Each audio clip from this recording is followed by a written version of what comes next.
வணக்கம். உலக சுற்றுலா தினமாகிய இன்று நம்முடைய யூடியூப் நேயர்கள் அத்தனை பேருக்கும் இனிய சுற்றுலா தின நல்வாழ்த்துக்களை மகிழ்வோடு தெரிவித்துக் கொள்கிறோம். புதிய வானம் புதிய பூமி எங்கும் பனிமழை பொழிகிறது. இந்த சுற்றுலாங்கிறது எதுக்குங்க அப்படின்னு ஒரு கேள்வி கேட்குறோம். அதெல்லாம் வீண் செலவுங்க, பேசாமல் போய் வீட்டுக்குள்ளே உட்காந்துருக்கிறத விட்டுட்டு அப்படி சொல்லக்கூடாதுங்க. ஏன்னா மனிதன் பயணப்படுபவன். பறவையை கண்டான் விமானம் படைத்தான், பாய்ந்திடும் மீன்களில் படகினை கண்டான், எதிரொலி கேட்டான் வானொலி படைத்தான், எதனை கண்டான் பணந்தனை படைத்தான்லாம் கண்ணாசன் கேட்பார். பறவையை கண்டான் விமானம் படைத்தான், ஆயும் மீன்களில் படகினை கண்டான், எதனை கண்டான் பணம் தன்னை படைத்தான். உன்னை பார்த்த பிறகுதான் மனுஷனுக்கு இன்னொன்று உருவாக்கணுங்கிற ஒரு எண்ணம் வருது. மனிதர்கள் முதல்ல எங்கே போனாலும் நடந்து தாங்க போனாங்க. வேட்டையாடுகிற காலத்தில் ஓடினார்கள், மரம் ஏறினார்கள், நடந்தார்கள். பிறகு கால்நடை சமுதாயம் வந்தபோதும் நடந்தார்கள். இருந்தது எப்போது வேளாண்மை சமுதாயத்தில். அப்போ தான் என்ன பண்ணாங்கன்னா, அதற்கு பிறகு அவர்கள் வாகனங்களை உருவாக்கினார்கள். அதாவது மாட்டு வண்டி, குதிரை வண்டி, விஞ்ஞானத்தினுடைய வளர்ச்சியின் காரணமாக வந்த புதிய கண்டுபிடிப்புகள், தரைவழி பயணம், நீர்வழியில் பயணம் என்று பயணங்களை உருவாக்குனாங்க. இன்றைக்கும் கூட இந்த பயணம் போதல் என்பது எவ்வளோ பெரிய மகிழ்ச்சியாக இருக்குங்கிறீங்க. சுற்றுலா என்பது மனித மனதை விசாலப்படுத்துங்க. பாரதிதாசன் கூட சொல்வார்ல, அறிவை விரிவு செய், விசால பார்வையால் விழுங்கு உலகை அப்படிம்பார். நமக்கு எல்லா விஷயமும் தெரிஞ்சிருக்கணுங்க, அப்போ தான் நல்லாயிருக்கும். இந்த சுற்றுலா சின்ன பிள்ளையாக இருக்கப்போ நாம் குடும்பத்தோடு போவோம், பள்ளிக்கூடத்தில் கூப்பிட்டு போவாங்க, நண்பர்களோடு போவோம், கல்யாணமாகி தேனிலவு போவோம், பிறகு அலுவலகத்து நண்பர்களோடு போவோம், அப்புறம் ஆன்மீக பயணம்னு போவோம். ஏதோ ஒரு வகையில் எங்கேயாவது போயிட்டே இருப்போங்க. மலை, கடல், ஆறு, குளம், அருவி. நீர்வீழ்ச்சின்னு சொன்னால் தான் புரியும்னா நீர்வீழ்ச்சி, நியாயப்படி தமிழில் அருவி தான் சொல்லணும். அருவி என்று எல்லா இடங்களுக்கும் நாம் போகிற போது நமக்கு மனதுக்குள் ஒரு மகிழ்ச்சி ஏற்படுகிறது.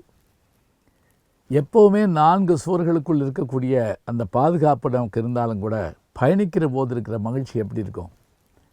குதிரையில் போகிறப்ப அந்த இன்பத்தை கடற்கரையில் குழந்தைகளுடைய முகத்தில் பார்க்கலாம். பழைய படங்களில் எம்ஜிஆர் குதிரையில் வர்றாருன்னு சொன்னால் அவ்வளோ சந்தோஷமாக இருக்கும்.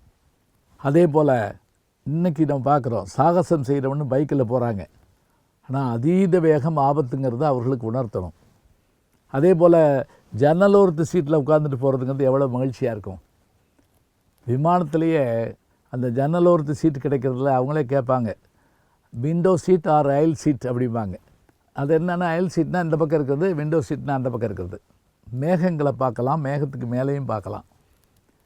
இது போக அயல் கிரகங்களுக்கு பயணப்படுறதுக்கு இன்னைக்கு கருவிகள்லாம் வந்துக்கிட்டு இருக்குங்கிறாங்க. எதுவாக இருந்தாலும் பாத யாத்திரை போகிறப்பையும் ஒரு சந்தோஷம் இருக்கும். நான் போயிருக்கேன், பழனிக்கு பாத யாத்திரை போயிருக்கேன். நடந்து போகிறப்போ ஒரு சந்தோஷம் இருக்கும். சைக்கிள் ஓட்டிகிட்டு போகிறப்போ ஒரு மகிழ்ச்சி இருக்கும். 2 வீலரில் இந்தியா முழுவதும், ஏன் உலகம் முழுவதும் சுற்றி வந்ததை பார்த்துருக்குறோம் எல்லாரையும். படகுல போவாங்க, காரில் பயணப்படுவாங்க, ரயிலில் 3 நாள் 4 நாள் பயணப்படுறது ஒரு அபூர்வமான ஒன்று.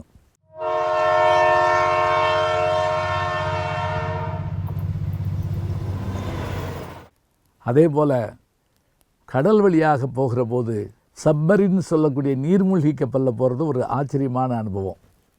சுரங்கப்பாதைக்குள்ளே ரயில் போகிறப்ப எவ்வளோ சந்தோஷம் இருக்கும். பறவைகளை பார்க்கலாம், மனிதர்களை பார்க்கலாம், புதிய உணவுகளை உண்ணலாம், புதிய மொழிகளை கற்றுக்கொள்ளலாம், காணாத பல விஷயங்களை கற்றுக்கொள்ளலாம். இவை எல்லாமே சுற்றுலா மூலமாக நமக்கு கிடைக்கிறது. இன்னும் சொல்வதாக இருந்தால், சுற்றுலா மூலமாக வளர்ந்த நாடு என்றால் சிங்கப்பூர் தான். அது சிறிய நாடு தான். வேளாண்மை அங்கே இருக்கிறதா, குடிநீர் அங்கே இருக்கிறதா என்றால் இவையெல்லாம் இல்லை தான். ஆனால் சுற்றுலாவினால் அது பெருமை அடைகிறது. இப்போதும் கூட இயற்கையாக இருக்கக்கூடிய சுற்றுலா தலங்களை இப்போ யோசிச்சு பாருங்கள். இப்போ கொடைக்கானலுக்கு போனாலோ, ஊட்டிக்கு போனாலோ, அல்லது இந்த பக்கம் இருக்கிற தோகை மலைக்கு போனாலோ, நமக்கு ஏற்படுற மகிழ்ச்சி எவ்வளோ அருமையாக இருக்குது. கடலில் அந்த அலை நம்ம காலில் மோதுறப்ப இருக்கிற சந்தோஷம் இருக்கே, அடையப்பா. ஆற்றுல மேலேருந்து குதித்து பிள்ளைகள் குதிக்கிறத பார்த்துக்கிட்டு இருக்கோம். அது எவ்வளோ மகிழ்ச்சியாக இருக்குது. ஓடுகின்ற நீரில் பாசி இருக்காது, அழுக்கு தங்காது என்பது போல பயணப்படுகின்ற போது நமக்கு ஒரு உத்வேகம் ஏற்படும். இந்த உத்வேகத்தின் மூலமாக நாம் புதிய புதிய விஷயங்களை கற்றுக்கொள்ளலாம். சுற்றுலா என்பது வருமானம் தருவது மட்டுமில்லை, மனமகிழ்ச்சியை தருவது மட்டுமில்லை. சுற்றுலா என்பது ஒரு கல்வி அல்லவா? உலகம் சுற்றிய தமிழர் ஏகே செட்டியார் எழுதின அந்த புத்தகத்தை படித்து பாருங்கள். ஜூல்ஸ் வெர்ன் எழுதின around the world in 80 days, எந்திசையும் சுற்றி வர 80 நாட்கள் படித்து பாருங்கள். கௌதம புத்தர் அடிச்சுவட்டில், அதாவது புத்தர் பிறந்த இடத்தை நோக்கி போகிறத பாருங்கள். அதே போல் நடந்தாய் வாழி காவேரி படித்து பாருங்கள். ஆறு பிறந்த கதைகளை சொல்வது, மலை பிறந்த கதைகளை சொல்வது என்று இயற்கையோடு நாம் பயணிக்கிற போது நாம் அனுபவிக்கின்ற இன்பம் தனியான இன்பம். இவற்றையெல்லாம் நாம் புத்தகங்கள் மூலமாக தெரிந்து கொள்வதை காட்டிலும் நாமே சென்று பயணித்து பார்த்தால் அதனுடைய அருமைகள் நமக்கு கிடைக்கும். எனவே சுற்றுலா தினத்தை கொண்டாடுவோம் என்பதை காட்டிலும் பயணிப்போம் என்று சொல்லுவோம். நண்பர்களோடும் குடும்பத்தோடும் குழந்தைகளோடும் நாம் சுற்றுலாவுக்கு செல்லுகிற போது நாம் அரிய அனுபவங்களை பெறுகிறோம். வாழ்நாளெல்லாம் நினைத்து இன்புறுகிறோம்.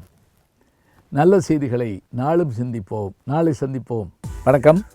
அன்புக்குரிய யூடியூப் நேயர்களே, நீங்கள் இன்னும் என்னை நெருக்கமாக பின்தொடர வேண்டும் என்று சொன்னால் ட்விட்டர், இன்ஸ்டாகிராம், ஃபேஸ்புக் போன்ற சமூக வலைதளங்களில் பின்தொடர்ந்து வாருங்கள்.